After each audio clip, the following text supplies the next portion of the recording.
15 জানুয়ারির মধ্যে হচ্ছে না জুলাই অভ্যুত্থান ঘোষণাপত্র। শিক্ষার্থীদের প্রস্তাবনা এবং রাজনৈতিক দলগুলোর সাথে আলোচনা করে আগামী সপ্তাহের মধ্যেই দিনক্ষণ চূড়ান্ত করবে সরকার।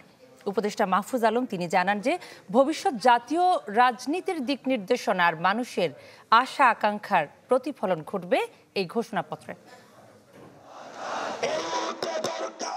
সরকারের হস্তক্ষেপে গত 31 ডিসেম্বর জুলাই গণঅভ্যুত্থানের ঘোষণাপত্রের কর্মসূচি রূপ নেয় মার্চ ফর ইউনিটিতে। তবে 15 জানুয়ারির মধ্যে ঘোষণাপত্রের দাবি জানায় বৈষম্য বিরোধী শিক্ষার্থীরা। আলোচনাগুলো হয়েছে এটা শফিকুল আলম ভাই। বৃহস্পতিবার ফরেন সার্ভিস একাডেমিতে আয়োজিত ব্রিফিংয়ে উপদেষ্টা মাহফুজ আলম জানান, শিক্ষার্থীদের প্রস্তাবনার আলোকে সবার মতামত নিয়ে ঘোষণাপত্র দেবে সরকার, তবে তাতে কিছুটা সময় লাগবে।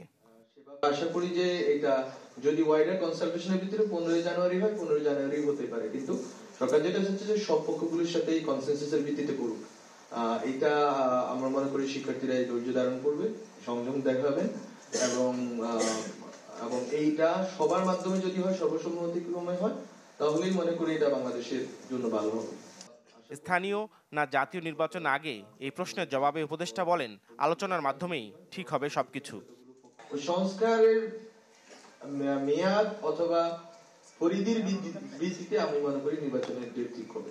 সুতরাং এটা আজকালকের মধ্যে ঠিক হওয়াটা আমি মনে করি না এটা যৌক্তিক হবে, বরং সংস্কার কমিশনগুলোর রিপোর্ট যখন হবে এবং এটার ভিত্তিতে যখন রাজনৈতিক দলগুলোর সাথে কনসালটেশন হবে তখন এটা স্পষ্ট হবে।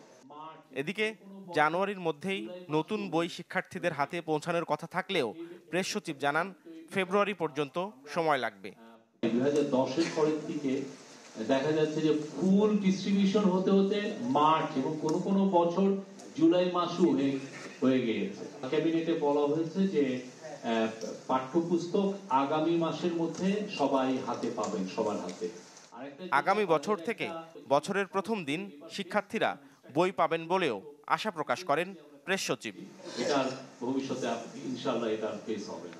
নাফিউল ইসলাম লিংকন, চ্যানেল 24, ঢাকা।